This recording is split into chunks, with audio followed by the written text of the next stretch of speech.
I wanted to start on the virus story and how that's affecting what you're thinking. Foreign investors looking at that into Indonesia might have that top of their heads in terms of opening up, economic activity, policies to maybe contain the virus. What's the message to foreign investors? Obviously, what a day to talk about potential in Indonesia. But here's what my take is. I would leave the handling of the COVID-19, which is obviously very unfortunate to the right authorities and government bodies, including the Minister of Health and all those extremely capable people. But from my point of view, the Indonesia long-term trajectory remains intact. What I'm doing on the sovereign wealth fund is medium to long-term or even very long-term.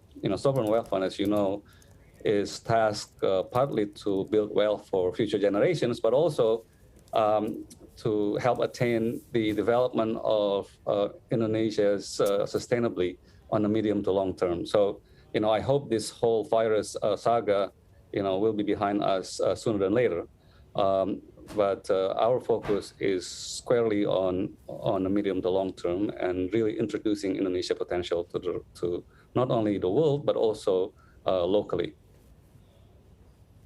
And I know, of course, Indonesia welcomes investment in pretty much any sector, but if you had to pick two or three priority sectors where you think that money would be well spent in Indonesia and most welcome as far as foreign investors are concerned, what would be your top 2 or 3 priorities sector-wise?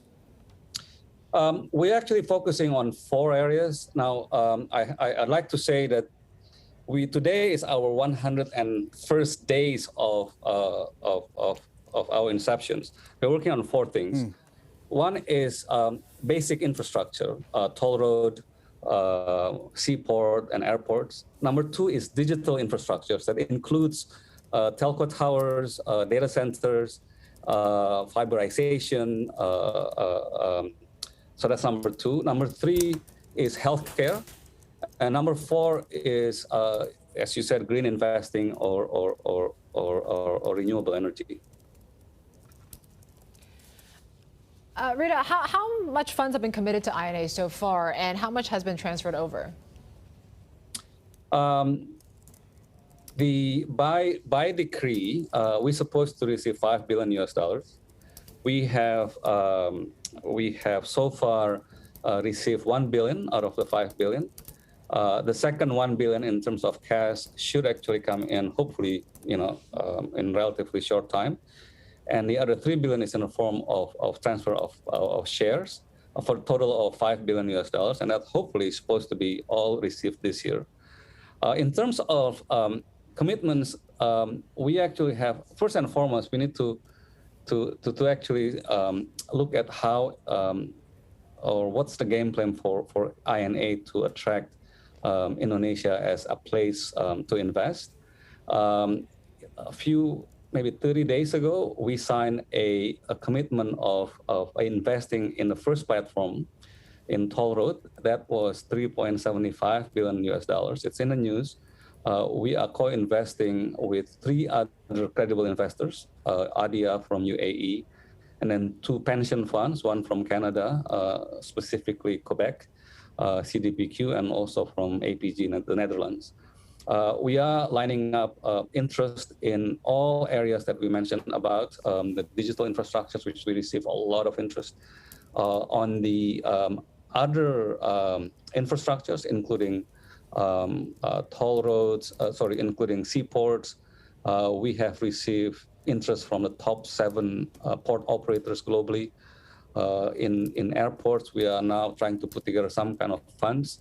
I can't really tell you too much details because, as you would appreciate, this is corporate actions and a lot of things are confidential until we announce. But we actually have been extremely encouraged by the type of response we've been receiving.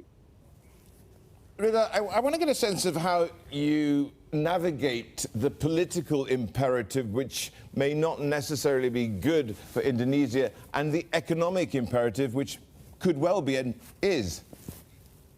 Let me try to differentiate. There are people asking me, what are you? Are you a policy making? Because the name is Indonesian Investment Authority.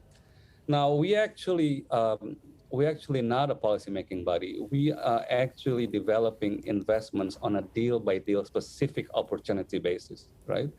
So my job is to find that opportunity and then work with the potential investors, outlaying the plus and minuses, the attractiveness and the pitfalls, and how it actually appeals to investors when they actually co-investing with us. So I'm not really responsible. In fact, I'm not responsible for any policy making. What investors really like and enjoy working with INAs, because we are ESG compliant, we are transparent, we are professionals in our dealing. We have a very strong governance foundations, and we share all those with them. So when we look at things, we're on the same side of the coin with them, looking at deals together.